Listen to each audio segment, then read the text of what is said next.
안녕하세요. 사연에 빠지다의 DJ 민영입니다. 오늘 사연자님은 영화에나 나올 법한 드라마틱한 일을 경험하셨다는데요. 과연 어떤 사연인지 들어보겠습니다. 오늘도 두 가지 사연 준비되어 있으니 끝까지 들어주시고요. 그럼 오늘도 구독과 좋아요와 함께 오늘 사연 바로 만나볼게요. 안녕하세요. 저는 30대 여자입니다. 사실 제 이야기를 사연으로 보내도 될까 내심 혼자 고민이 많았습니다.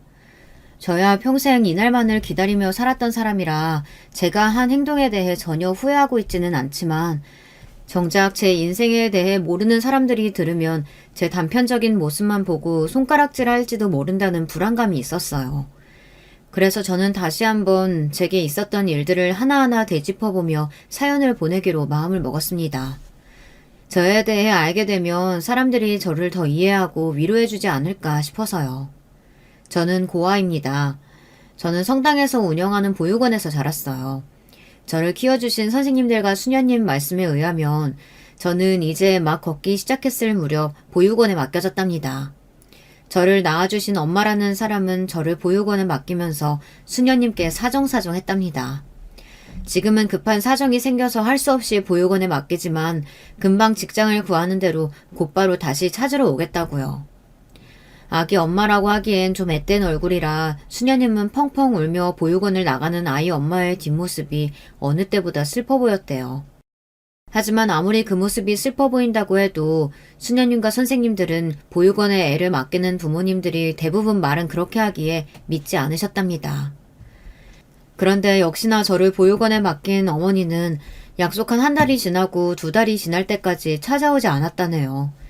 보육원 사람들은 당연히 그럴 줄 알았다는 반응이었지만 문제는 저였어요. 제가 보육원에 들어와서 3개월을 잠도 안 자고 매일 밤 울기만 했대요.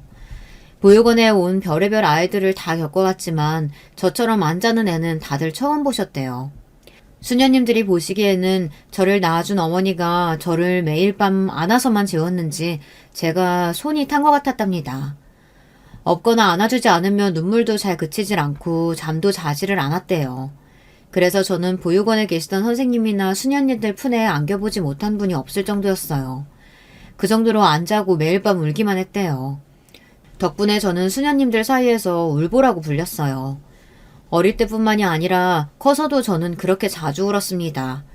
혼자 자기 싫어서 우는 건 물론이고 아침 식사가 시리얼이 아닐 때도 울고 학교에 갔다 왔는데도 아직 밤이 아니라서 울기도 했답니다. 어떨 땐 툭 건드리기만 해도 눈물을 줄줄 흘리니 어른들은 저를 볼 때마다 연기자가 되라고 할 정도였습니다. 중학교에 들어가기 전까지 동생들까지 다들 울보라고 부를 정도로 툭 하면 울었어요. 내성적이고 소심했던 제게 용하게도 한 가지 재주가 있었는데요. 바로 공부머리가 있었습니다. 저는 중고등학교 내내 학교에서 전교 1등을 놓치지 않았습니다. 학원 한번 다녀본 적도 없고 학교 수업만 듣고 와서 집에서 혼자 공부했는데도 시험만 봤다 하면 1등이었어요. 저는 보육원의 자랑이자 골칫덩이였습니다. 공부도 잘하고 학교 생활도 성실하게 잘해서 너무 장하고 기특하지만 수녀님이나 원장님 입장에서는 저에게 더 많은 걸 해주지 못해서 항상 미안해하셨죠. 우리 울보가 이렇게 똑똑한 줄 알았으면 어떻게든 입양 보내려고 내가 힘을 썼어야 했는데 우리 울보 아까워서 어쩌나.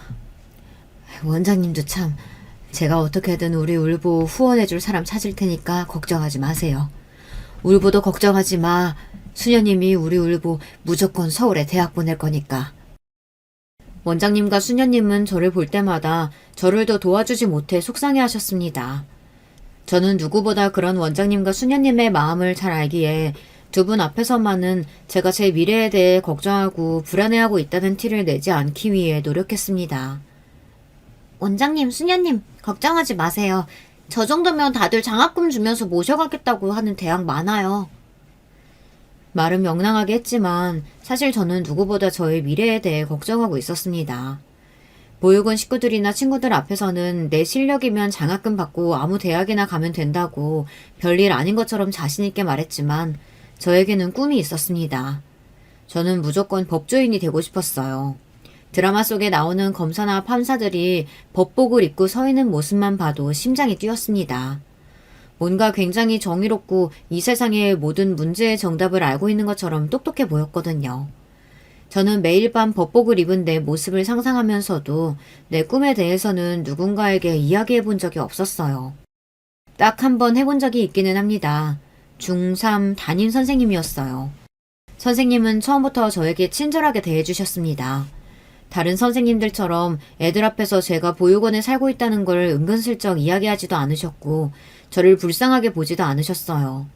1년 내내 저를 다른 아이들과 똑같이 대해주셨습니다. 그러던 어느 날이었어요. 고등학교 입학 문제로 담임 선생님과 진로 상담을 하던 중 저도 모르게 제가 선생님께 저의 꿈에 대해 이야기를 한 적이 있어요. 선생님께서 항상 친절하게 대해주시니 저도 마음을 열고 제 이야기를 하게 됐던 것 같아요. 그런데 저는 그러지 말았어야 했어요. 고아로 살아오면서 그렇게 무수한 상처를 받으며 살아오고도 또 사람에게 기대하고 말았더라고요. 제 상담이 끝나고 교무실을 나왔다가 선생님께 감사한다는 인사를 안 하고 나온 것 같아 다시 한번 교무실로 들어가려던 참이었습니다. 그런데 그때 저는 듣지 않았으면 좋았을 말을 듣고야 말았습니다. 아휴, 애가 너무 아깝긴 하다. 성적도 좋고 능력도 있어서 외고나 과고 시험 볼 수 있게 해주면 좋을 텐데. 하필이면 왜 법조계야. 이제 사법고시도 없어진다고 해서 돈 없는 집 애들은 아예 법조계는 꿈도 못 꾸는데. 담임 선생님 옆자리에 계시던 선생님께서 저와 담임 선생님이 하는 상담 내용을 들으셨는지 제가 나가자마자 곧바로 의자를 끌고 담임 선생님께 가시더니 제가 안타깝다는 식으로 말씀하시더라고요. 법조계는 턱도 없으니 지금이라도 외고나 과고 시험이라도 보면 좋겠다고요. 그런데 그때 담임 선생님께서 생각지도 못한 말씀을 하셨습니다. 이래서 아무리 돈이 없어도 그나마 부모라도 있는 게 나아요. 그랬으면 부모가 똑똑한 자식 아까워서라도 과고나 외국 지원받고 가는 방법이라도 알아봤을 거 아니에요. 보육원엔 애들도 많은데 애 좀 똑똑하다고 신경이나 쓰겠어요. 아휴, 난 참 재수도 없어. 얼마 만에 담임 맡은 반에 전교 1등이 나온 건데 좀 정상적인 가정에서 자라내면 얼마나 좋아. 나도 바빠 죽겠는데 부모 없는 애 뒤치다꺼리 하려니까 아주 등골이 휘어요. 제 앞에서는 언제나 힘내라고 씩씩하게 살라고 응원해 주시던 담임 선생님께서 확 달라진 표정으로 이야기를 하는 모습을 보고 나니 저는 그 자리에 그대로 굳어 아무것도 할 수가 없었습니다. 온몸에 소름이 싹 돋았어요. 담임 선생님께 뭔가 대단한 기대를 한 건 아니었지만 저에게 좋은 기억을 심어줬던 어른이 겉과 속이 전혀 다른 모습을 직접 목격하고 나니 그 충격이 말로 다 할 수 없었습니다. 저는 그날부터 많은 것이 달라졌습니다. 저에게 친절한 사람이든 못되게 구는 사람이든 누구도 믿지 않았어요. 저는 상처받고 싶지 않았습니다. 아무리 제 앞에서는 웃으며 저를 대해도 부모에게 버려진 고아라는 무시무시한 편견을 가지고 생각하는 사람들이 많았으니까요. 그런 사람들에게 한 가지 꼭 보여주고 싶은 게 있었어요. 부모든 선생님이든 누구의 도움도 받지 않고 오로지 혼자의 힘으로 꿈을 이뤄낼 수 있다는 걸요. 저는 고등학교에 들어가서는 전보다 더 사력을 다해 공부했어요. 서울에 있는 명문 법대만을 목표로 공부했습니다. 저는 제가 목표하던 대학에 떡하니 붙었어요. 그때 동네 사람들은 모두 다 저만 보면 박수도 치고 입 바른 소리를 하느라 바빴습니다. 부모도 없이 큰애가 어떻게 그렇게 공부를 열심히 했어? 너희 부모가 너 버린 거 땅을 치고 후회하겠다. 아유, 동네 자랑도 이런 자랑거리가 없다. 다들 뭐하고 있어? 현수막 크게 만들어서 동네 여기저기 다 붙여놔야지. 제가 서울 명문법대에 붙었다는 소식에 동네가 다 떠들썩했습니다. 이러다 정말 이 동네에서 법조인이 나오는 거 아니냐고 다들 설레발이었죠. 저는 그런 소리는 하나도 귀에 들어오지 않았어요. 단지 앞으로 제가 서울에 올라가서 합격한 학교에 다닐 수 있기는 한 건지 그게 궁금할 따름이었습니다. 사실 보육원에서 자란 애들은 고등학교를 졸업하면 보육원을 나가야 해요. 지원금을 받기는 하지만 금액이 적어서 서울에 올라갈 방 하나 구할 돈도 되지 않았습니다. 그래도 다행이었던 건 수녀님과 원장님이 발이 땀나게 알아보러 다니신 덕분에 제가 지자체의 도움으로 서울의 대학을 진학할 수 있었다는 겁니다. 학비 일부와 정착 지원금을 조금 더 받아 월세 보증금 정도는 받을 수 있었어요. 저는 저의 유일한 가족인 보육원 식구들의 열렬한 응원을 받으며 서울에 입성했습니다. 저는 꿈만 같았어요. 이 순간을 기대하고 꿈꾸기는 했지만 제가 정말로 서울에 있는 법대에 입학하게 될 줄은 생각도 못했습니다. 그 순간에야 알았어요. 저 같은 사람도 아주 간절히 바라고 노력하다 보면 아주 작은 행운 정도는 만들어주시는구나 싶더라고요. 거기다가 그래도 아직 하늘이 저를 완전히 버리지는 않으셨는지 사법고시가 없어진다 말이 많더니만 제가 대학을 졸업하고 나서도 사법고시는 3번이나 더 볼 수 있었어요. 저는 3번 남은 사법고시에 제 인생을 다 걸었습니다. 제 형편의 로스쿨은 쳐다도 볼 수 없으니까요. 그런데 이제는 정말 제 인생이 술술 풀리는 걸까요? 저는 사법고시를 도전하자마자 단번에 붙었습니다. 제가 정말 법조인이 됐어요. 저는 꽤 훌륭한 성적으로 사법고시를 패스해 검사로 발령을 받았습니다. 그때가 제 인생에 가장 행복했던 순간이에요. 아무것도 가진 거 없이 덜렁 이 세상에 떨어진 제가 스스로 만들어낸 제 인생이 그 어느 것보다 반짝이고 대단하게 느껴졌거든요. 그런데 저는 아무것도 모르는 애송이였습니다. 나의 시작이 무엇인진 모르더라도 살면서 차근차근 스스로 하나하나 만들어가면 되는 거라고 여겼는데 알고 보니 제 인생에서 제가 아는 건 아무것도 없더군요. 저 혼자 제가 만들어 놓은 허울에 취해 현실을 전혀 모르고 있었어요. 세상은 부모 없는 고아들에게 너무도 잔인했습니다. 검사가 되고 나서 주변에서 소개팅이니 선인이 많이도 들어왔어요.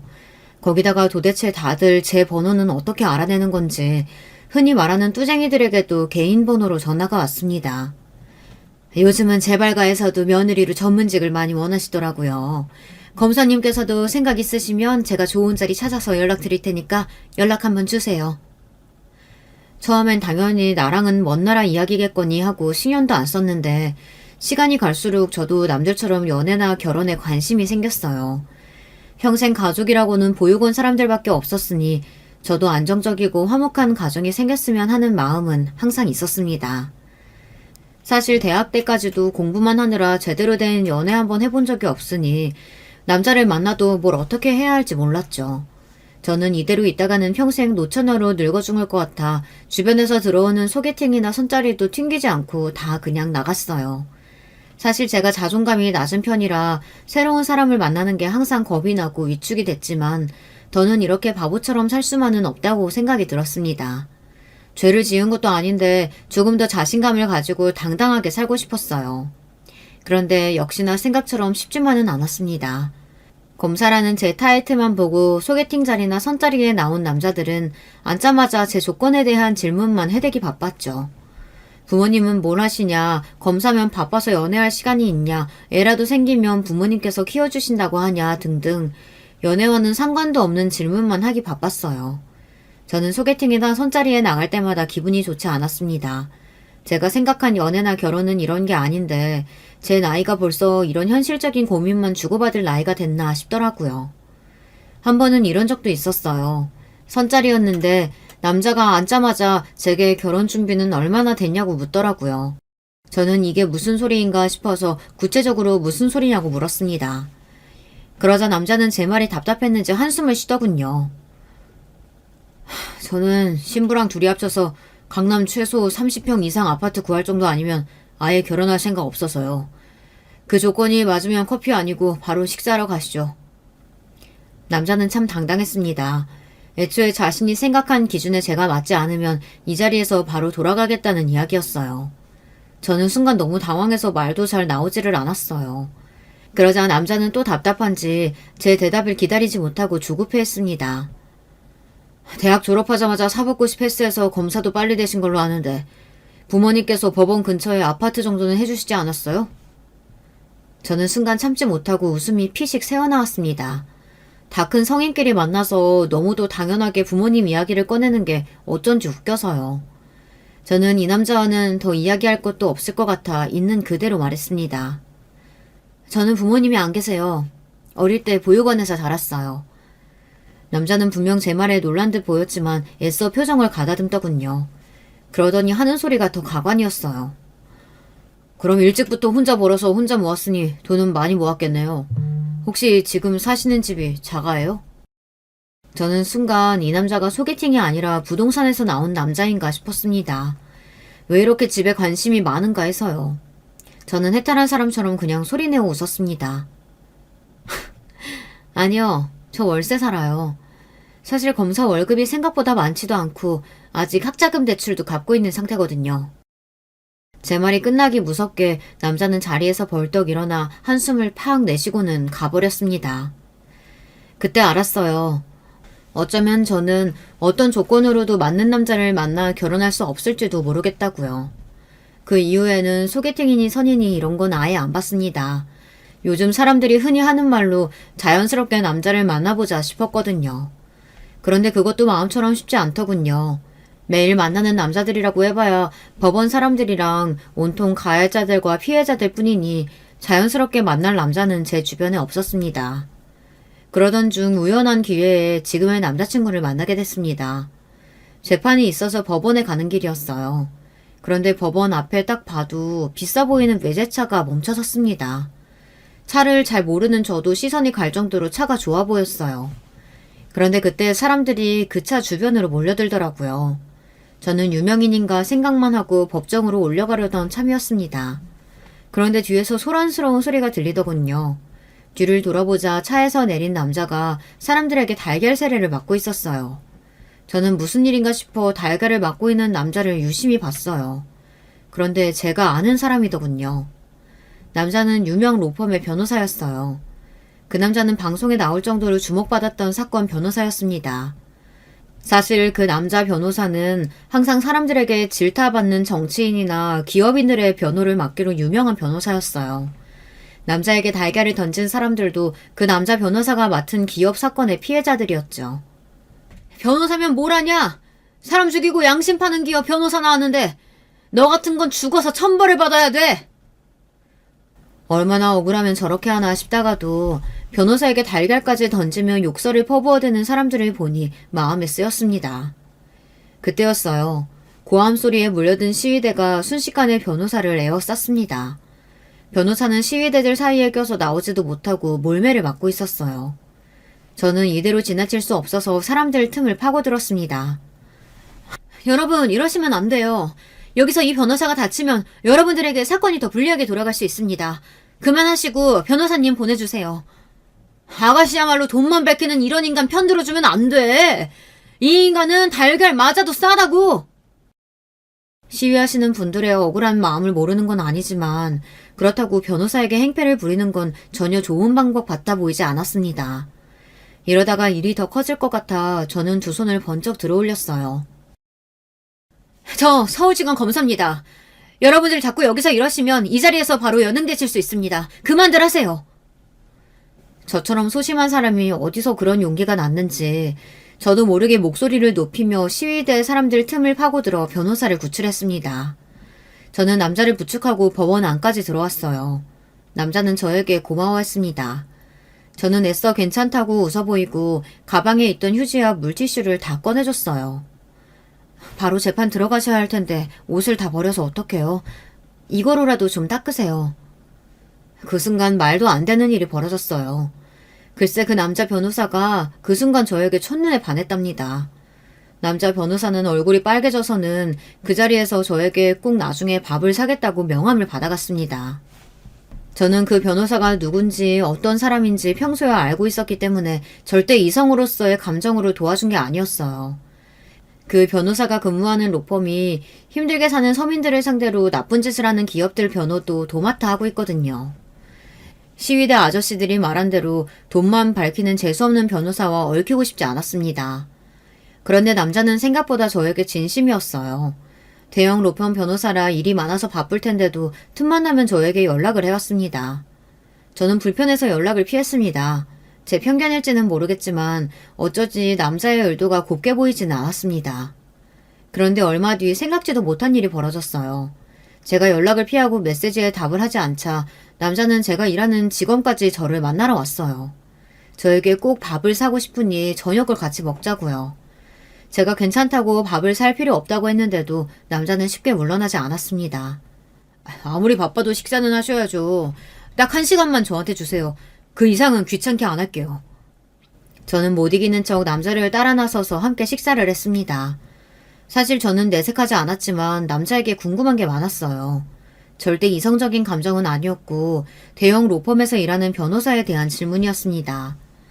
검사로 일하면서도 내가 하는 일이 윤리적으로 옳은가, 증거에만 매달려 억울한 사람을 기소하는 건 아닌가 매일 고민하고 힘들 때가 많았습니다. 그런데 변호사는 뭐가 옳고 그른지 판단할 필요 없이 자신의 의뢰인에게만 한쪽으로 치우쳐져 변호하다 보면 윤리적으로 힘들 때가 없는지, 양심에 찔리지는 않는지 궁금했습니다. 그런데 제 질문에 남자 변호사는 뭐가 그렇게 웃긴지 실실 웃었습니다. 법조계 생활 10년 동안 별의별 법조인을 다 만났지만 검사님 같은 순수한 사람은 아주 오랜만에 만나네요. 직장 생활하면서 내 윤리적인 마음이나 양심이 다 무슨 소용이에요. 내 의뢰인이 이기는 게 제일 중요하죠. 남자는 뼛속까지 완벽한 변호사였습니다. 저도 검사 생활을 하는 동안 언제나 옳은 길만 가고 부당한 일에 아니라고 당당하게 제 의견을 말할 수 있을 정도로 양심적인 사람은 아니에요. 아무리 일이고 직장 생활이어도 인간이라면 최소한의 양심은 있어야죠. 저와 남자 변호사는 종종 만나 일 이야기도 하고 점심도 같이 먹었습니다. 처음엔 뭐 저런 사람이 있나 싶은 마음으로 만났어요.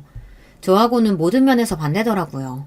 사람이 되게 자존감이 높고 매사에 자신감이 넘쳤어요. 자기 감정에 솔직하고 이상하리만큼 해맑았습니다. 특히나 남자의 부모님 이야기가 인상 깊었어요. 남자는 아주 어릴 때 부모님과 둘이 미국에 들어가 살았답니다. 아버지께서는 대대로 이어온 사업체를 운영하고 계셔서 한국에 계셔야 했는데 어머님께서 남자의 교육 문제로 미국에 가고 싶다고 해서 둘만 떠나게 됐답니다. 어머님께서 굉장히 깨어있는 분이셨네요. 아무리 자식 교육 문제 때문이라고 해도 혼자 그 어린 아들을 데리고 타지에 사신 걸 보면. 사실 진실은 그렇게 멋지지만도 않아요. 원래는 어머니께서 결혼 전에는 굉장히 자유분방한 분이셨는데 고지식한 집안에 시집와서 결혼 생활 내내 답답하셨다고 하더라고요. 그래서 제 핑계로 미국에 간 거래요. 아버지랑 좀 떨어져 있고 싶어서. 남자 말투나 분위기에서 묘하게 교포 느낌이 난다 했는데 남자는 어머니와 단둘이 미국에 10년이나 있었다고 하더라고요. 어머니랑 둘이 미국에서 지냈으면 하루 종일 어머니랑만 붙어 있었겠네요. 어머니께서 운전도 잘하세요? 그럼요. 우리 어머니 완전 카레이서예요. 운전하는 거 좋아하시거든요. 그렇구나. 너무 멋지시네요. 저는 어릴 때부터 겁이 많아서 운전면허도 못 땄는데. 남자는 제가 무슨 말을 하든 무슨 질문을 하든 항상 솔직하게 대답해줬어요. 제가 겁이 많아서 운전면허도 못 따고 차도 잘 타지 못한다고 하자 자신이 도와주겠다고 했어요. 남자는 저에게 매번 지극정성이었습니다. 그런데 사람 일이라는 게 정말 모르는 거더군요. 세상에 저렇게 생각하는 사람도 있구나 싶어서 신기한 마음으로 여러 번 만나다 보니 저와 남자는 어느새 연인이 되어 있었습니다. 만나면 만날수록 저와 다른 면에 자연스럽게 스며들었어요. 저와 남자는 반년 정도 연애를 했습니다. 둘이 모든 면에서 다른 것 치고는 반년 동안 한 번도 싸우지 않고 잘 지냈어요. 남자친구는 만난 지 얼마 되지 않았을 때부터 자꾸만 결혼 이야기를 꺼냈습니다. 본인 나이도 있으니 하루라도 빨리 결혼해서 저와 닮은 아이를 낳고 싶대요. 저는 이때다 싶어 남자친구에게 좋다고 했습니다. 그리고 남자친구의 부모님, 특히 어머니를 하루라도 빨리 만나고 싶다고 생각했어요. 남자친구에게 프로포즈를 받고 얼마 뒤 저는 드디어 남자친구의 집에 인사를 드리러 가게 됐습니다. 저는 들어가기도 전부터 심장이 뛰면서 말도 제대로 나오지를 않았어요. 사실 저는 어른들을 만나는 자리를 무서워해요. 특히나 처음 만나는 자리요. 처음 만나게 되면 자연스레 저의 이름이나 직업, 나이까지 다 소개해야 하고 밝혀야 되잖아요. 거기다가 더 나가게 되면 부모님과 함께 사냐, 부모님은 뭐 하시냐까지 나가야 되니 저에게는 쉬운 일이 아니었습니다. 그런 제가 결혼을 하겠다고 남자친구의 부모님을 만나러 갔으니 긴장하지 않을 수가 없었죠. 그런데 남자친구 부모님을 뵙는 일은 제가 생각한 것보다 훨씬 더 어려운 일이었어요. 남자친구의 부모님은 첫 만남부터 예사롭지 않았습니다. 남자친구의 본가는 어마어마했어요. 변호사인 남자친구가 태생부터 금수저라는 거 정도야 진작부터 알고 있었지만 집값 비싸기로 유명한 동네에 이런 으리으리한 전원주택에 살고 있었을 줄은 몰랐습니다. 이런 집은 드라마 속에서나 봤으니까요. 저는 절로 어깨가 움츠러들었습니다. 하지만 그 앞에서 긴장한 티를 낼 수는 없었어요. 안 그래도 제 남자친구네 집에 들어오자마자 저를 바라보시는 예비 시어머니의 눈빛이 화르륵 타오르고 있었거든요. 마치 금방이라도 저를 잡아먹을 것 같은 눈빛이었습니다. 남자친구의 어머니는 제가 마음에 안 드는 눈치였어요. 그런데 역시나 제 촉이 맞았습니다. 어머니는 제가 이 집에 온 것부터 다 마음에 안 드시는 것 같았어요. 내가 그렇게 데리고 오지 말라고 했는데 기어이 인연을 내 집에 데리고 와? 남자친구의 어머니는 겉모습도 드세고 무서워 보였는데 입을 열자 훨씬 더 기가 세 보였습니다. 저를 보자마자 다짜고짜 년이라고 하셨습니다. 사실 살면서 별의별 소리를 다 듣고 살기는 했지만 남자친구의 어머니에게 욕을 들을 거라고는 상상도 못했습니다. 아휴, 아들 새끼라고 하나 있는 게 눈이 발이 달린 건지. 내가 널 어떻게 키웠는데 저런 년을 결혼하겠다고 집에 데리고 올 수가 있어? 엄마, 사람 앞에다 두고 뭐 하는 거예요? 유리씨가 뭐가 어떻다고 이래? 엄마 지금 실수하는 거야. 당장 유리씨한테 사과해요. 남자친구의 어머니는 연신 저를 흘겨보며 소리를 지르셨고 남자친구는 어머니의 반응에 당황해 어쩔 줄 몰라 했어요. 사실 저도 많이 놀랐어요. 제가 고아라는 사실을 알게 되시면 남자친구의 부모님께서 좋아하지 않을 수는 있겠다 싶기는 했는데 보자마자 이럴 줄은 몰랐습니다. 사실 제가 남자친구와 만나기 시작하면서 부탁한 게 하나 있었어요. 우리 사이가 더 진전되기까지 절대 남자친구의 부모님에게 제 배경에 대해 말하지 말아달라고 부탁했습니다. 어릴 때 부모에게 버려져 보육원에서 자란 것과 직업이 검사인 것도 비밀로 해달라고 했어요. 나중에 만나 뵙게 되면 제가 직접 이야기하고 싶다고요. 물론 남자친구는 제 말이 이해되지 않는다고 했습니다. 보육원에서 자란 게 자기 잘못도 아닌데 그걸 가지고 뭐라고 하면 그게 잘못된 거지. 더군다나 자기처럼 보육원에서 자라면서도 혼자 힘으로 공부해서 검사까지 된 게 얼마나 대단한 일인데. 남자친구는 있는 집에서 사랑을 듬뿍 받으며 자란 덕분인지 매사에 참 긍정적이었습니다. 가끔 남자친구를 보면 나도 부모님 있는 집에서 살았으면 저렇게 천진난만했을까 이런 생각이 들 정도로 남자친구는 항상 해맑았습니다. 그래서 나한테 독하다고 이야기하는 사람들도 많아. 내가 얼마나 독하면 부모도 없이 저렇게 악착같이 살았냐고 하는 사람들도 있고. 실제로 제가 검사가 되고 나서 직접 들은 이야기입니다. 제가 일을 잘하면 역시 부모 없이 혼자 독하게 커서 잘한다였고 일을 잘 못하면 백도 없고 고아 출신이 저래서 어떻게 하냐고 그랬어요. 그러다 보니 검사가 되고 나서는 제가 고아라는 사실을 제 입으로 직접 말할 수 없었습니다. 말해봐야 저한테 좋을 게 하나도 없었으니까요. 그러다 보니 자연스레 남자친구에게도 부모님께 말씀드리지 말라고 했습니다. 제가 남자친구의 부모님을 뵙기 전에 부모님께서 저에 대한 선입견을 가지고 마음대로 판단하지 않았으면 해서요. 제가 지금이야 다 자라서 어엿한 사회인으로 잘 살고 있는 것처럼 보이지만 사실 그렇지 않아요. 어릴 때 보육원에서 자라면서 받은 상처가 많다 보니 처음 보는 사람에게 부모님이 안 계신다는 이야기를 하는 게 아직도 쉽지 않습니다. 그리고 보통의 어른들이라면 당신의 귀한 아들이 고아 만나고 있다는 걸 달가워하실 리 없잖아요. 저를 보기도 전부터 만나지 말라고 하시거나 결혼은 절대 안 된다고 할까봐 두려웠어요. 저는 남자친구와 사이가 진지해지기 전부터 미리부터 제가 살아온 배경 때문에 괜한 소리를 듣고 싶지 않았습니다. 남자친구는 분명 인사를 오기 전까지 부모님께 제 이야기를 전혀 하지 않았다고 했어요. 그런데도 남자친구의 어머님은 이미 저에 대해 알고 계신 것 같았습니다. 내가 사과를 하기는 왜 해? 사과는 주제도 모르는 처년이 나한테 해야지. 남자친구는 어머니에게 도대체 왜 이러는 거냐며 어디서 무슨 소리를 들은 거냐고 계속해서 물었습니다. 그러자 그제야 남자친구 어머니께서 저를 막대하는 이유를 말하시더군요. 홍기가 꽉 찰 때까지 도통 연애도 안 하고 손도 자꾸만 마다하길래 아무래도 이상해서 우리 아들 뒤를 좀 캐봤지. 남자친구의 뒤를 캤다는 어머니의 말에 저는 순간 놀라 눈이 휘둥그레졌습니다. 그건 전혀 예상하지 못했던 일이니까요. 남자친구도 어머니의 말에 놀랐는지 도대체 무슨 뒤를 캤다는 거냐고 따져 물었습니다. 그러자 어머니께서 하는 말이 정말 쇼킹했어요. 네가 나 모르게 여자 만나고 다니는 줄 내가 모를 줄 알아? 돈 주고 사람 하나 붙이면 네가 누구랑 뭘 하고 다니는지 나야 금방 알지. 엄마, 지금 나한테 사람 붙이고 미행했다는 이야기야? 엄마 아들 변호사야. 아무리 생각이 없어도 어떻게 변호사 아들한테 사람을 붙여? 변호사는 아들 아니야? 내 아들이 뻔히 말도 안 되는 짓거리 하고 다니는데 엄마로서 어떻게 가만히 있니? 남자친구는 답답하다는 듯 머리를 쥐어짰습니다. 거기다가 저를 보고 미안해 어쩔 줄 몰라 했어요. 그러면 뭐래요. 어머니는 전혀 저나 남자친구에게 미안한 마음이 조금도 없었는데요. 웬 여자랑 붙어 다니길래 어떤 여자인지 기대했더니만 어쩜 부모도 없는 고아 출신에 다 쓰러져가는 월세방에나 사는 여자를 만나고 다닐 수가 있어? 아들, 엄마가 얼마나 실망한 줄 알아?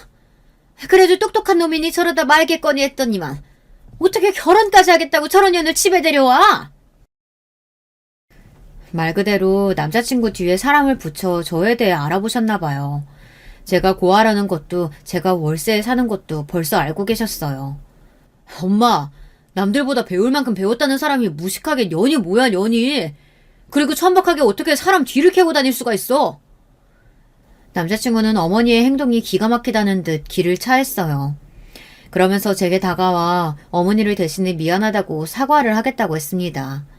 그 순간 남자친구 어머니는 가만히 있지 않으셨습니다. 저를 노려보며 노발다발했어요. 얼씨구, 저게 아주 여자한테 미쳤네 미쳤어. 저런 년 뭐가 볼 게 있다고 싸고 돌아 싸고 돌기는. 너 정말 내 아들 맞아? 제발 정신 차려. 저런 별 볼 일 없는 게 뭐가 좋다고 이래. 엄마, 이제 정말 그만해. 유리씨 얼마나 귀하고 훌륭한 사람인데 그래. 엄마 자꾸 이러면 나 이 집에서 나갈 거야. 남자친구는 끝까지 제 편을 들었습니다. 그 모습에 남자친구의 어머니는 혈압이 오르는지 뒷덜미를 잡았어요. 귀하고 훌륭? 웃기고 자빠졌네. 그거야 부모 있는 애들한테 하는 말이지. 야, 부모도 없는 고아 주제에 네가 감히 내 변호사 아들을 넘봐? 너도 우리 집 와보니까 네 주제를 알겠지? 내 아들이랑 너랑은 수준 자체가 다르다는 거. 남자친구에게 하다하다 안 되니 저에게 화살이 돌아왔습니다. 그리고 그 순간 믿기지 않는 일이 벌어졌어요. 드라마 속 재벌들은 아들의 여자를 떼어내기 위해 돈봉투를 던지고 물도 엎어버린다는 거야 많이 봐서 알고 있었지만 이런 일이 현실에서도 일어날 줄은 생각도 못했어요. 남자친구의 어머니는 다짜고짜 제 뺨을 세게 날렸습니다. 생각지도 못한 일에 저도 어안이 벙벙해져서 그대로 자리에 우뚝 멈춰서고 말았습니다. 엄마! 지금 뭐 하는 거야? 미쳤어? 유리씨, 괜찮아요? 놀란 남자친구도 저에게 달려와 어머니를 쏘아봤습니다. 하지만 남자친구의 어머니는 처음 보는 제 뺨까지 때려놓고도 전혀 미안한 기색이라고는 없었습니다. 제 뺨을 때려놓고도 뻔뻔하게 눈으로 노려보는 모습을 보니 사이코패스가 따로 없었어요. 지금이야 이 엄마가 너무한다고 원망스럽겠지만 살아봐. 사람은 다 끼리끼리 살아야 탈이 없는 거야. 이 순간 내가 인연 떼어내준 거 너도 나중에 엄마한테 고맙다고 할 거다. 너도 나한테 이런 취급 받았으면 쪽팔린 줄 알고 썩 꺼지지. 뭘 그렇게 멍하니 서 있어? 난 눈에 흙이 들어가도 너 같은 며느리 볼 생각 없으니까 내 아들 옆에서 당장 꺼져. 남자친구의 어머니는 생각한 것보다 훨씬 더 무식하고 아주 깊은 속까지 천박했습니다. 저는 그런 순간에도 어떻게든 이성을 붙잡고 잘 버텨보려고 했어요. 정신을 바짝 차려야 반격을 할 수 있으니까요. 그런데 남자친구의 어머님, 아니 이 여자의 손바닥이 제 뺨에 닿는 순간 저도 모르게 이성이 날아가고 말았습니다. 도저히 아무렇지도 않은 척 참고 있을 수가 없었어요.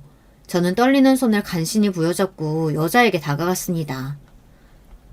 이까짓지? 변호사? 그게 뭐가 그리 대단하다고 감히 내 뺨을 때려? 나는 당신한테 엄마까지 뺏기고도 혼자 힘으로 대한민국에서 검사된 사람이야. 나라고 당신 못 때릴 것 같아? 저는 그 길로 그 여자에게 다가가 손을 번쩍 들고 똑같이 뺨을 날려줬습니다. 그 순간 그 자리에 있던 사람들 모두가 눈이 다 휘둥그레졌어요. 여자는 제가 자신의 뺨을 때린 것에도 놀랐지만 제가 검사라고 말한 거에 더 놀란 것 같았어요. 저는 곧바로 미간을 구기며 제 가방에서 명함을 한 장 꺼냈습니다. 그러고는 여자의 얼굴에 던져줬어요. 왜? 내가 검사라니까 쫄려? 자, 김미숙 씨 똑똑히 봐요. 당신이 죽인 고미영의 딸 고유리가 어떻게 자라서 대한민국 검사까지 됐는지. 제가 그 여자의 이름을 부르며 소리를 지른 순간 집안에는 잠시 정적이 흘렀습니다. 그때였어요. 멍해진 얼굴의 남자친구가 손을 벌벌 떨며 제게 다가왔습니다. 유리 씨, 지금 무슨 소리라는 거예요? 우리 엄마가 죽이긴 누굴 죽여요? 우리 엄마는 김미숙이 아니라 김미라예요. 유리 씨가 뭔가 단단히 잘못 알고 있는 것 같은데 우리 엄마 그런 사람 아니에요. 제 말에 남자친구는 혼란스럽다는 듯 눈을 굴렸습니다. 그럴만했죠. 아무리 자식이라도 자신의 부모에 대해 모든 걸 다 아는 건 아니니까요. 저처럼 말이죠. 뭐야? 네가 내 진짜 이름을 어떻게 알아? 아니, 네가 누구 딸이라고? 고영미? 그게 누군데? 누구긴 누구야. 당신이 그 비싼 외제차로 치고도 그냥 도망가 버려서 죽은 바로 그 여자지. 엄마, 이게 다 무슨 소리야? 엄마 진짜 이름이 김미라가 아니라는 거야? 설마 정말 김미숙이야?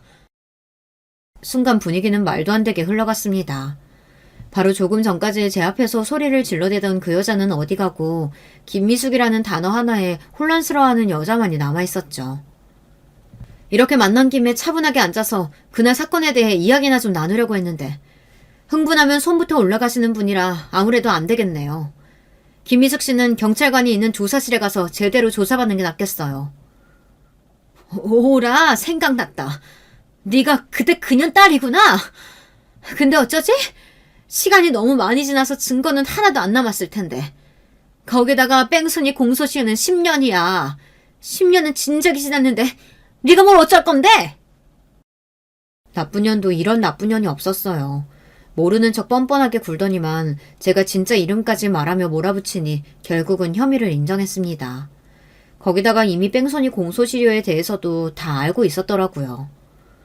뺑소니는 무슨... 당신은 뺑소니가 아니라 살인이야, 살인. 사고 나자마자 병원에 데리고 갔으면 우리 엄마 살았을 수도 있다고.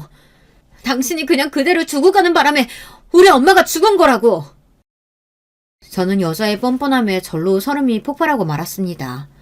그때였어요. 가만히 상황을 지켜보던 남자친구가 순간 표정이 바뀌더니 제 앞을 가로막고 섰습니다. 당신 설마 처음부터 이러려고 나한테 접근한 거야? 그래서 내 옷에 묻은 달걀도 다 닦아준 거냐고.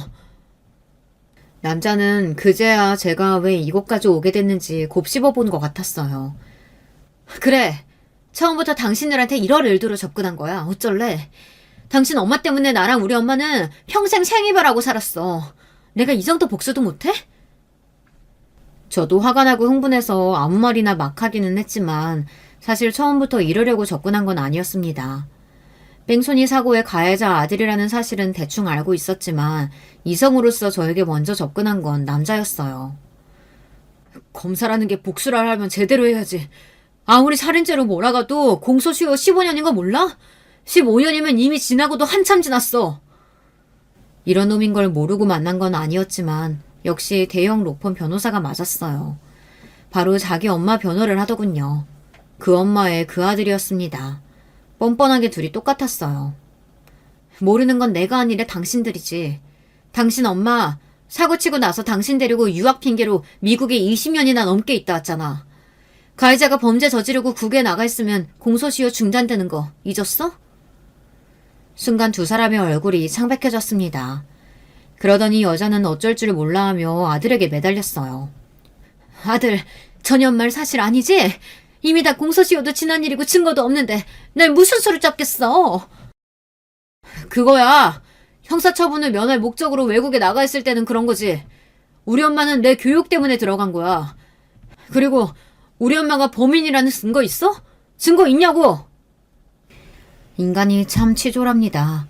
사고가 난 지 벌써 몇십 년 전의 일이에요. 사고가 났을 때야 무서워서 도망갔다고 해도 시간이 지나 피해자의 딸이 여기까지 찾아왔으면 순순히 자백하고 벌을 받을 생각을 해야지. 어쩜 저렇게 야비하게 굴 수가 있을까요? 그거야. 지금부터 조사하면 다 나오겠지. 사실 여기 오기 전까지 일말의 기다리를 했습니다. 제가 그때 그 사건의 피해자 딸이라고 하면 눈물을 흘리면서 죄를 인정하고 조금이나마 뉘우쳤길 바랬어요. 그런데 이 여자는 전혀 갱생의 의지가 없었습니다. 저는 한숨을 크게 내쉬고 곧바로 핸드폰을 꺼내 전화를 걸었습니다. 아저씨, 저 유리예요. 지금 김미숙 씨 체포했습니다. 이쪽으로 와주실 수 있어요? 잠시 뒤 저와 어릴 때부터 깊은 인연이 있는 경찰 아저씨께서 동료 형사들을 데리고 어머니의 뺑소니 살해, 은폐, 가해자 김미숙을 잡으러 왔어요. 이게 다 무슨 소리냐고요? 다들 믿으실지 모르겠지만 사실 저는 김미숙 이 여자를 찾기 위해 남자친구에게 의도적으로 접근했습니다. 제가 수많은 직업 중 검사가 된 이유도 이 여자를 찾아내기 위해서였어요. 이유는 이랬습니다. 제가 초등학교에 다니던 시절 학교가 끝나고 보육원으로 돌아왔는데 원장님께서 저를 부르셨어요. 원장님께서는 저에게 놀라지 말라고 하시며 사진 한 장을 보여주셨습니다. 사진에는 앳된 젊은 여자가 어린 아기를 안고 있었어요. 젊은 여자는 밝게 웃고 있었습니다. 조금 전 경찰 한 분이 찾아왔는데 몇 년 전 우리 보육원 근처에서 뺑소니 사고로 사망한 여자가 있었는데 그 여자분 신원이 계속 안 밝혀지다가 최근에야 가족이 찾아와서 신원을 찾았다네. 근데 그 여자분이 글쎄 유리 너를 낳아주신 분이란다. 그날의 충격은 지금까지도 생생해요. 저를 낳아주신 어머니의 신원을 밝힌 가족들의 말에 따르면 어머니는 갓 20살이 되자마자 사고를 쳐서 저를 가지셨답니다. 가족들 모두 저를 낳는 걸 반대했지만 어머니는 혼자라도 저를 낳고 키우겠다고 집을 나가버렸대요. 그러고는 가족들과 연락을 끊었답니다. 경찰들 말로는 어머니 혼자 저를 키우다 생활고에 시달려 아무래도 잠깐 보육원에 저를 맡기고 일을 할 생각이었다는 것 같아요. 뺑소니 사고 당시 가방에서 이력서와 면접을 보려던 회사 주소가 적힌 수첩이 있었대요. 저를 보육원에 데려다 두고 돌아가던 중 사고를 당한 거죠. 저를 낳아주신 어머니는 이제야 가족들 품에 돌아가 장례를 치렀대요. 하지만 어머니의 가족들 모두가 저에 대한 양육은 포기했기 때문에 저는 계속 보육원에 있어야 한대요. 어머니의 뺑소니 사건을 조사 중이던 경찰 아저씨는 제가 안쓰러웠는지 사진과 어머니의 수첩을 전해주러 보육원으로 오신 거였어요. 이걸 보면 어머니께서 저와의 약속을 어기려고 한 건 아니라는 걸 제가 알게 될 거라고요. 경찰 아저씨가 주고 간 수첩에는 어머니의 육아 얘기가 적혀 있었습니다. 저를 얼마나 사랑하는지, 저를 낳고 얼마나 기뻐했는지가 자세히 적혀 있었어요. 저는 며칠 뒤 무작정 그 수첩을 들고 경찰서로 찾아갔어요. 경찰 아저씨는 저를 보고 적잖이 당황하셨지만 저는 도저히 궁금해서 가만히 있을 수가 없었습니다. 엄마를 죽게 한 뺑소니 범인은 잡았어요? 미안하다. 아저씨가 어떻게든 잡으려고 노력은 하고 있는데 몇 년이나 된 사건이다 보니 아무래도 증거가 부족하네. 그래도 아저씨가 포기하지 않고 엄마 죽인 사람 꼭 잡을게. 저도 아저씨 돕고 싶어요. 그 범인 잡으려면 제가 뭘 하면 돼요? 그때까지도 매일 밤만 되면 울어대던 울보가 어디서 그런 용기가 났는지 모르겠어요. 저는 어떻게 하면 엄마를 죽인 범인을 잡을 수 있는지, 제가 도울 방법은 없는 건지 궁금했습니다. 어린 아이가 갑자기 찾아와 뭐든 돕겠다고 했으니 아저씨는 아마 당황하셨을 거예요. 그런데도 아저씨는 신중하게 고민하시더니 제게 한마디를 하셨어요. 아저씨가 경찰이니까 어떻게든 그 나쁜 놈 잡을게. 만약에 아저씨가 네가 어른이 될 때까지 그 나쁜 놈 못 잡으면 네가 법에 대해 잘 아는 정의로운 어른이 돼서 아저씨 좀 도와줄래? 법에 대해 잘 아는 정의로운 어른이 누군데요? 아저씨처럼 경찰이 되면 돼요? 경찰도 좋지만 아저씨보다 더 힘이 센 검사나 판사가 돼서 나타나주면 아저씨는 더 고맙지. 그 한마디였습니다. 당시 경찰 아저씨는 어린 저에게 큰 짐을 지고 평생 살게 하고 싶지 않아서 저에게 최대한 희망을 가지고 살게 해주고 싶었대요. 그래서 한 말이었다는데 저는 그 말 한마디를 믿고 법조인이 되기 위해 부단히도 노력을 한 거죠. 그렇게 저는 검사가 되자마자 어머니의 사건을 파헤쳤어요.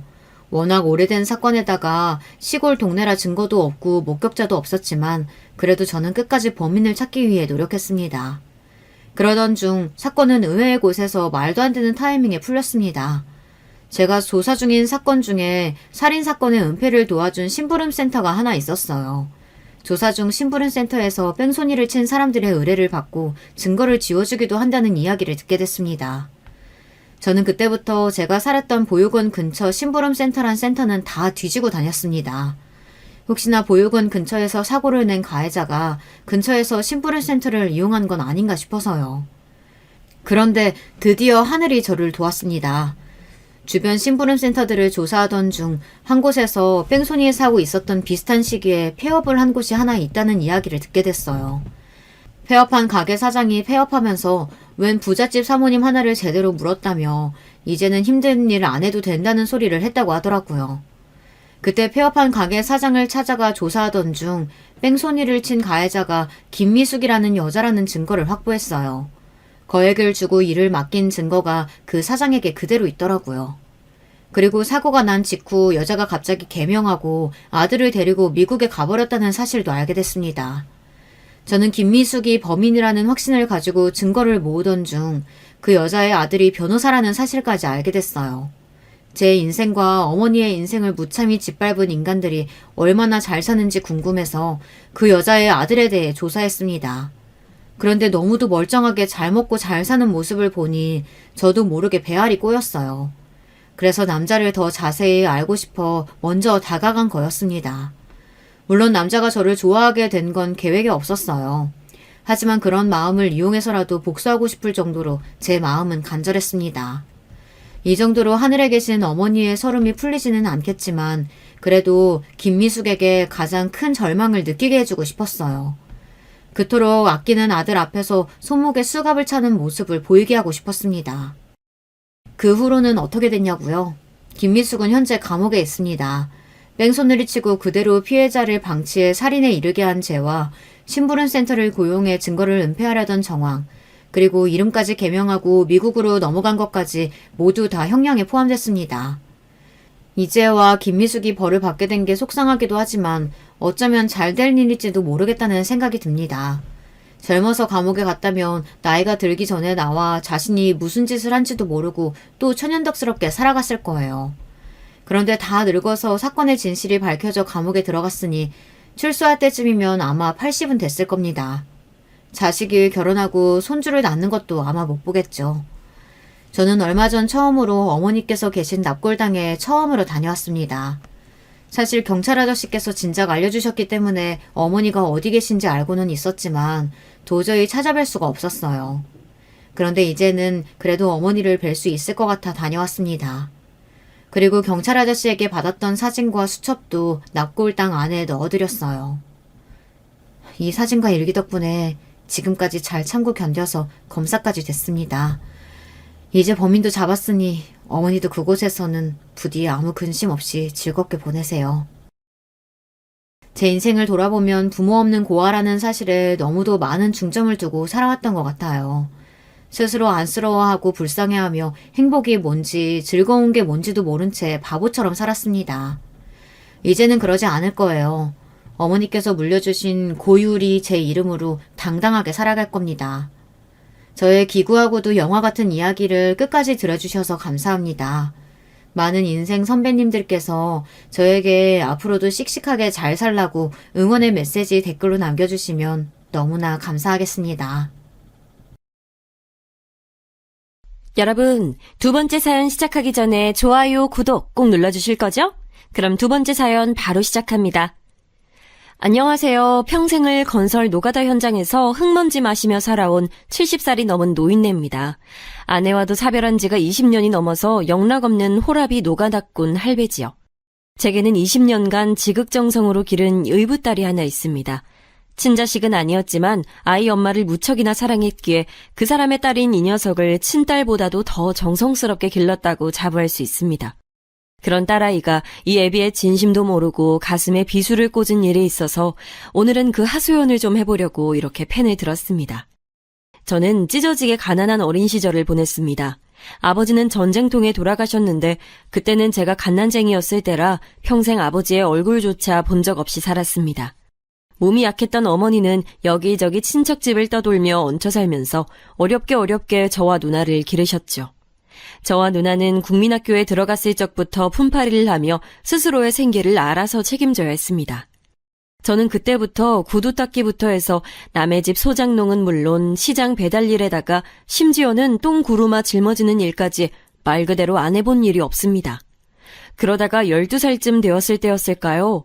공사 현장에서 벽돌 나르는 일을 하면 일주일치 삭슬 하루 만에 벌 수 있다는 말을 듣고선 처음으로 노가다판에 발을 들였습니다.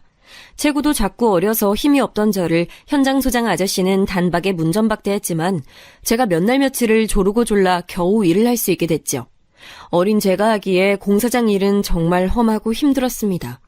첫날 일을 마치고선 그대로 도망가 버릴까 생각도 했지만 어렵게 제게 일을 맡겨주신 현장 소장님을 생각해서라도 그럴 수 없었습니다. 게다가 그 일을 하지 않으면 병약한 홀어머니를 돌볼 수가 없었기에 정말 이악 물고 열심히 했습니다. 그렇게 공사장에서 이 일 저 일 하다 보니 저를 좋게 보신 현장 소장님이 혹시 정식으로 미장공 일을 배워보겠느냐고 제안을 하셨습니다. 어이 홍만식이, 내가 솔직히 처음엔 네 놈이 며칠도 못 버티고 꽁무니를 내뺄 줄 알았는데 어린 놈이 요령 하나 안 피우고 몸 부서져라 열심히 일하는 모습 보면서 내가 아주 너를 다시 봤다. 저기 저 김씨가 미장 일이라면 대한민국에서 둘째가라면 서러운 양반인데 저 양반한테 배우면 평생 굶고 살진 않을 거야. 어이 김씨, 그 얼마 전에 보조하던 놈 하나 도망갔다 그랬지? 요 놈 대신 데려가다 한번 잘 써봐. 아버진 전쟁통에 돌아가시고 홀어머니 모시고 사는 불쌍한 놈이니까 어떻게 입에 불칠이라도 하게 자네가 좀 키워보라고. 벽돌공은 아직 체구가 작아서 계속 시키기가 좀 그래. 아따 성님, 요 쬐끈한 놈이 이 공사판의 꽃, 공사판의 하이라이트, 건축 작업의 활용 점정, 허벌나게 섬세한 요 미장쟁이 일을 거시게 할 수 있겠소. 아이 나도 부모 없이 자라불어서 사정 딱한 건 그냥 못 본 척 넘어가긴 좀 거시게 한디. 아야, 너 정말 안 토끼고 일 배워볼 수 있겠냐? 네, 아저씨. 저 뭐든 가르쳐만 주세요. 밥 벌어 먹을 수 있는 일이면 뭐든지 다 할 수 있어요. 인자부터는 아저씨가 아니고 사부님이라고 불러보러라. 나간 이놈을 대한민국 1등 미장쟁이로 만들어줄란께. 그렇게 저는 스승인 김씨 아저씨 밑에서 미장공 일을 열심히 배웠습니다. 중학교에까지 진학할 사정이 여의치 않았기에 저는 국민학교를 졸업하자마자 본격적으로 김씨 아저씨를 보조하면서 차근차근 기술을 습득해 나갔습니다.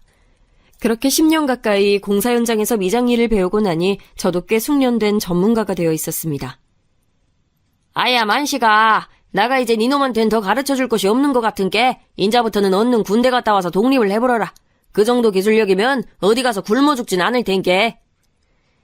저는 그렇게 스승님이었던 김씨 아저씨께 큰 절을 올리고 그 곁을 떠났습니다. 때마침 영장이 나와서 군대를 다녀오게 됐고 제대할 때쯤 되니까 공교롭게도 국가에서 발급하는 미장기능사라는 자격증 시험이 생겼죠. 이미 10년 넘게 공사판에서 실력을 쌓은 저에겐 식은 죽 먹기인 시험이었기에 어렵지 않게 자격증을 취득하고 그때부터 그것이 평생의 업이 되어 살았습니다. 많은 돈을 버는 직업은 아니었지만 아껴 살면 적어도 제 한 몸과 홀어머니 모시는 데에는 부족함이 없었죠. 그때쯤엔 누나도 이미 시집을 가서 잘 살고 있었기에 이제야 우리 가족이 찢어지는 가난을 벗어나 사람답게 살 수 있다는 생각이 들었죠. 공사판에서 일하다 보면 참 별의별 일이 다 있는데 무엇보다도 항상 안전사고의 위험이 제일 큰 화두입니다. 건축 장비와 기술이 현대화된 요즘에도 그렇게 사고가 많이 나는데 그 시절의 기술력과 안전 불감증을 생각하면 시도 때도 없이 인사사고가 발생을 했던 건 이상한 일이 아니었죠. 한번 이런 일도 있었습니다. 제가 그때 당시 일하던 현장에 하청을 맡긴 도급업체 대표가 불시에 방문을 했는데 보통은 감독관을 보내거나 대신할 사람을 보내는데 대표가 직접 그것도 아무런 언지도 없이 방문을 한 것은 드문 일이라 현장에 있던 저희 모두는 당황한 상태였죠. 하필이면 그날따라 현장의 각종 자재 및 작업 현장이 정리가 안 된 상태였고 언제 사고가 나도 이상한 상황이 아니었습니다. 아니 이보시오. 믿고 일을 맡겼는데 현장이 이렇게 난장판이어도 되는 거요? 작업 현장이 이 모양인데 공사는 또 얼마나 부실하게 했을지. 당신이 현장 소장이요? 네, 대표님. 대표님이 갑자기 이렇게 방문하실 줄은 몰랐습니다. 막 어제까지 중요한 작업을 마치고 오늘 조금 쉬엄쉬엄 가는 날이라 좀 정리가 안 된 건데 뭔가 오해를 하신 것 같습니다. 앞으로 항상 현장 정리에 힘쓰겠습니다. 이 양반이 어디서 약을 팔고 앉아있어? 내 이 시간부로 당장 당신네 대표 찾아가서 계약 해지할 테니 그런 줄 아쇼. 그렇게 그 대표님이 현장 소장님을 심하게 나무라고 있던 찰나였습니다. 저기 위험해요! 근처 크레인에 간당간당하게 매달아 놓았던 철물 건축 자재가 막 떨어지려고 하는데 하필 그 밑에 그 대표님과 현장 소장님이 서 있었고 저는 재빨리 몸을 날려 두 사람을 반대편으로 크게 밀쳤습니다. 엄청난 굉음과 함께 크레인에서 떨어진 자재들은 저희가 몸을 날려 널브러진 바닥 바로 옆에 아슬아슬하게 떨어졌죠. 하마터면 거기 있던 모두가 목숨을 잃을 뻔한 엄청나게 위험한 상황이었습니다. 그 대표님은 자칫 목숨을 잃었을 수도 있는 그 상황에 더욱 분개하며 말했습니다. 내가 이럴 줄 알았지! 이딴 식으로 일하는 사람한테 일을 맡기다니, 아유! 내가 당신네들 계약 해지뿐만 아니라 손해배상까지 톡톡하게 청구할 테니 그렇게 하시오! 그렇게 돌아서던 분은 저에게 와서 한마디 건넸습니다. 아무리 그래도 내 목숨 구해준 선생님 이름 석자라도 듣고 싶소. 선생 아니었으면 내 오늘 황천길로 직행할 뻔했습니다. 무사하셔서 다행입니다. 제 이름은 홍만식이라고 합니다. 홍만식 선생님, 기억하겠습니다. 그럼 이만. 그렇게 돌아간 그 대표님과는 그것이 마지막일 줄 알았는데 오랜 세월이 지나 정말 우연찮은 기회로 다시 뵈었습니다. 그 이야기는 좀 뒤에 가서 다시 말씀드리도록 하겠습니다.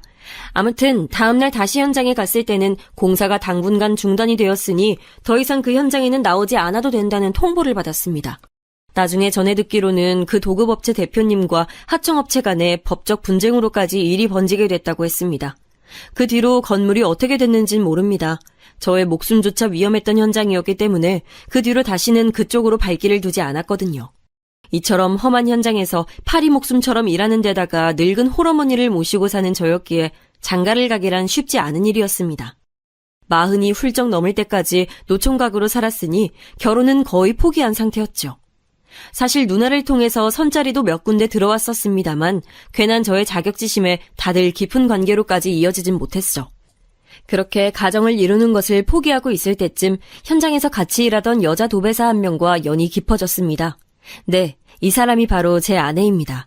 처음에 알게 됐을 땐 애딸린 과부라고 전해 들었는데 참한 용모와 달리 홀로 딸아이를 먹여 살려야 했기 때문에 성격은 둘도 없는 여장부였죠. 나이도 저보다 10살이나 어리고 여자 도배사는 그때 당시에 정말 흔하지 않았기에 그런 그녀가 현장에서 적응을 해낼 수 있다는 것은 정말 대단한 일이었습니다.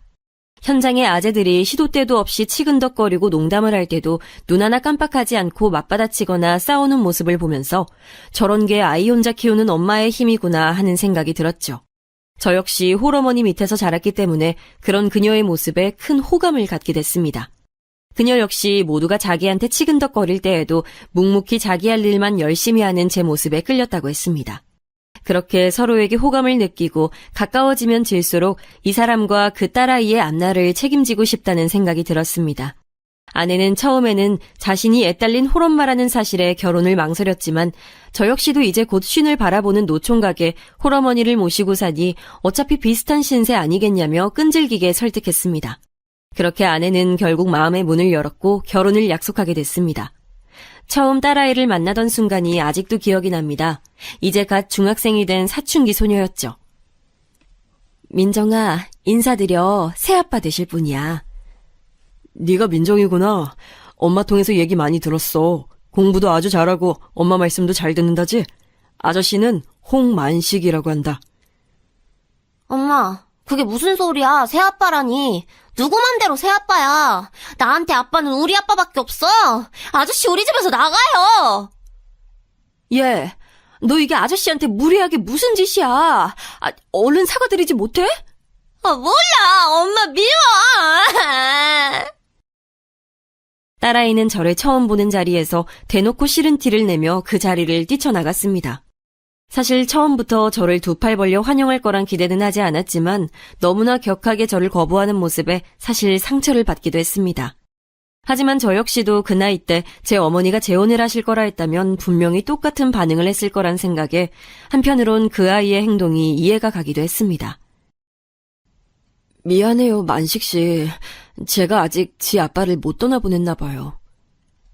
괜찮아. 시간이 지나면 점차 받아들이겠지.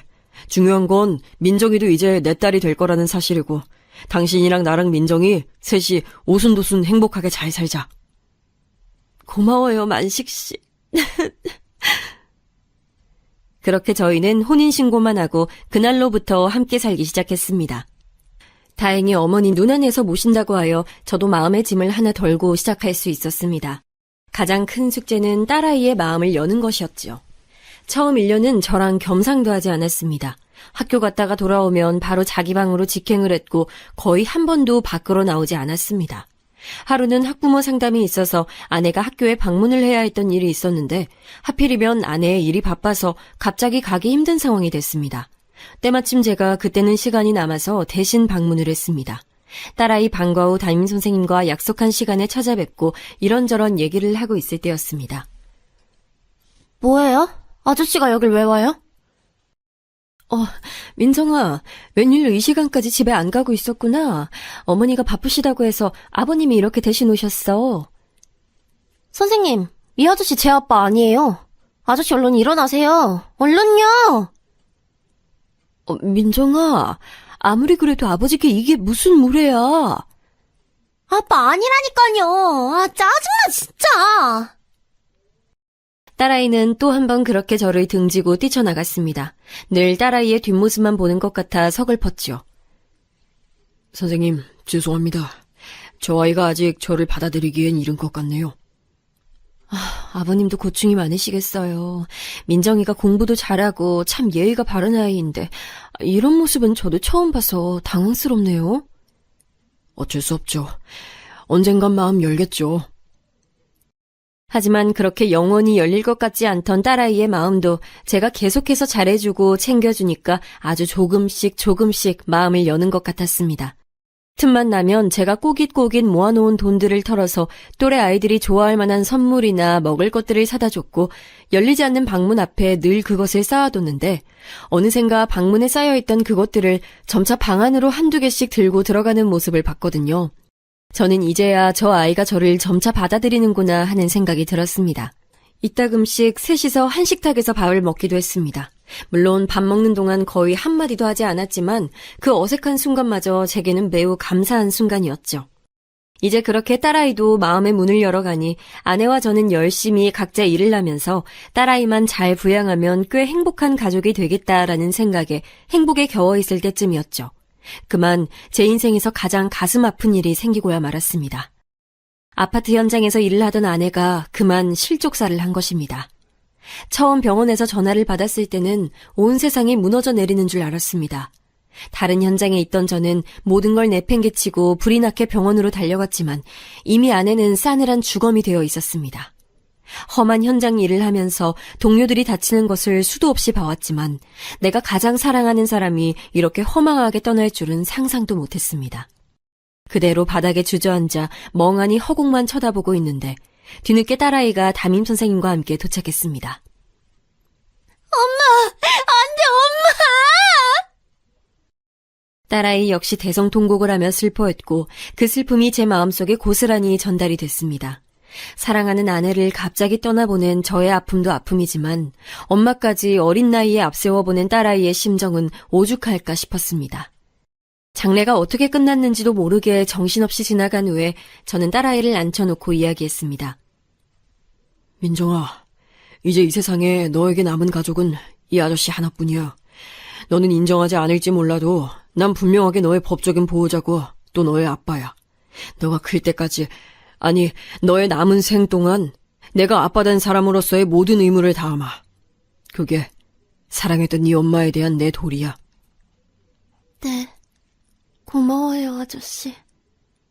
아니, 아빠. 딸아이의 입에서 처음으로 들은 아빠라는 말에 한없이 기뻐야 했지만 딸아이나 저나 둘 다 가장 사랑하는 사람을 떠나보내야 했기 때문에 그런 것을 누릴 마음의 여유도 없었습니다. 그날 이후로 저는 언제나 그랬듯 이 현장 저 현장을 떠돌며 열심히 일했고 딸아이는 한순간도 쉬지 않고 열심히 공부했습니다. 아마도 엄마를 한순간에 떠나보낸 허무한 마음에 더더욱 몰두할 곳이 필요했던 것 같았는데 그게 자신이 잘하던 학교 공부에 쏠리게 되었던 것 같습니다. 그렇게 딸아이는 학창시절 내내 전교 1등을 놓쳐본 적이 없었고 우리나라 1등 대학인 서울대학교에 당당히 과 수석으로 입학했습니다. 저에게 완전히 마음을 열기도 전에 중간 딸인 엄마가 갑자기 떠나가면서 그 이후로는 저와 항상 대면대면한 관계였지만 그래도 저는 학창시절 내내 딸아이에 대한 지원을 아끼지 않음으로써 아빠의 역할을 다했다는 생각에 더할 나위 없이 기뻤습니다. 딸아이의 대학 등록금을 입금해주던 그 순간은 제 인생에서 가장 기쁘고 뿌듯한 순간 중에 하나입니다. 장하다 내 딸. 그렇게 열심히 공부하더니 해낼 줄 알았어. 고마워요, 아빠. 다 아빠 덕분이에요. 딸아이가 평소에 잘하지 않던 고맙다는 말까지 덧붙이니 그야말로 아빠로서 살맛이 났습니다. 그런데 그렇게 대학에 입학한 딸아이는 그때부터 행동이 조금씩 달라지기 시작했습니다. 제가 딸아이가 성인이 된 기념으로 용돈으로 쓰라고 제 명의로 된 신용카드를 내주었는데 처음 대학 새내기 때는 찔끔찔끔 쓰는 것 같더니 해가 지나면서 점점 씀씀이가 커지면서 대학 졸업할 때쯤에는 제 벌이로는 감당하기 힘든 수준의 소비 습관을 갖게 됐습니다. 우리 형편에 맞지 않는 명품 의류에 손을 대기 시작했고 친구들과 놀러 다니는 유흥비와 식비도 감당 못할 수준이 됐습니다. 아마 중고등학교 시절 내내 공부만 하느라 억눌려온 마음을 그렇게 해소하는 것 같았는데 아무리 그래도 그건 너무 심한 수준이었습니다. 민정아, 이제 대학 졸업할 나이도 됐는데 씀씀이를 좀 줄여야 하지 않겠니? 아빠도 이제 늙어서 현장 일은 점점 줄어드는데 네 씀씀이가 감당이 좀 안 되네. 저는 한 번도 딸아이에게 아쉬운 소리를 한 적이 없었는데 그때만큼은 처음으로 아쉬운 소리를 냈습니다. 돈을 주는 사람은 전데 제가 부탁을 하게 되는 조금은 희한한 상황이었죠. 그런데 돌아온 딸아이의 답변은 다소 충격적이었습니다. 아빠, 지금 뭐 용돈 얼마나 줬다고 그런 소리를 내? 아빠, 나 서울대 수석 장민정이야. 나 정도 되면 이래저래 사회적으로 품위 유지하려면 얼마나 돈 많이 들어가는 줄 알아? 이 정도 능력 되는 딸 키우려면 그 정도는 감당해야지. 너무나 예상 밖의 당당한 딸아이의 태도에 저는 크게 당황했습니다. 의붓딸이라고 조심스레 오냐오냐 키운 게 화근이었죠. 저는 단순한 마음에 친아빠로서 채워줄 수 없는 공허함을 양아버지인 제가 할 수 있는 한 최대한 경제적으로 지원을 해주면 그것을 조금 메꿀 수 있지 않을까 하는 생각에 그 무수한 세월을 하루같이 열심히 일했는데 그게 오히려 딸아이의 버릇을 잘못 들인 꼴이 되어버린 것입니다. 중고등학교 내내도 제가 제공해주는 여러 경제적 지원을 당연하게 생각하더니 하나밖에 없는 딸이라고 카드까지 내어주니까 아주 제 돈을 자기 돈처럼 여기고 있었습니다. 민정아, 아이 무슨 말이 그래? 너희 아빠가 너 키우느라고 험한 공사판에서 평생 얼마나 힘들게 일했는지 알면서 그런 소리를 해? 아무튼 정말 더 이상은 감당이 어려우니 계속 그렇게 돈 쓰고 다닐 작정이라면 그 카드는 해지해야겠다. 아, 짜증나 진짜. 나 다음 주에도 친구들이랑 여행 가기로 했는데 해지하긴 뭘 해지해. 아무튼 그렇게 알고 있어라. 저는 더 이상은 딸아이의 응석을 받아주면 안 될 것 같아서 그 길로 바로 카드를 해지 신청했습니다. 카드가 끊긴 걸 안 딸아이의 히스테리는 점점 더 심해졌죠. 방문을 들어갈 때마다 문을 세게 쾅쾅 닫는 건 기본이고 기본적인 집안일은 하나도 하지 않았고 먹은 음식은 일부러 보란 듯이 하나도 치워놓지 않았습니다. 제게 무언의 시위를 하는 것이었어요. 하지만 여기서 지면 정말로 이 녀석의 인성은 돌이킬 수 없을 정도로 나쁘게 흘러갈 것만 같아서 저도 이번만은 양보하지 않았습니다. 그렇게 며칠을 딸아이의 시위가 계속될 때쯤 하루는 제가 일을 일찍 끝마치고 귀가를 한 날이었습니다. 문을 열고 들어오는데 딸아이는 누군가와 통화를 하느라 제가 들어서는 것을 모르고 있었던 것 같습니다. 그런데 방문 너머로 들려오는 통화 내용이 저를 또 한 번 경악하게 만들었습니다. 오빠. 이번 그 여행 못 갈 것 같아. 몰라, 짜증나. 아빠라는 인간이 카드 끊어버렸다니까. 친아빠도 아니면서 어디서 아빠 행세야, 짜증나게. 그리고 누가 들으면 재벌집 딸인 줄 알겠어. 평생 노가다꾼으로 공사판 떠돈 주제. 어디서 돈 가지고 유세야, 유세가. 저는 평생을 딸아이를 위해 헌신해온 제 지난 세월이 한순간에 전부 사라졌습니다.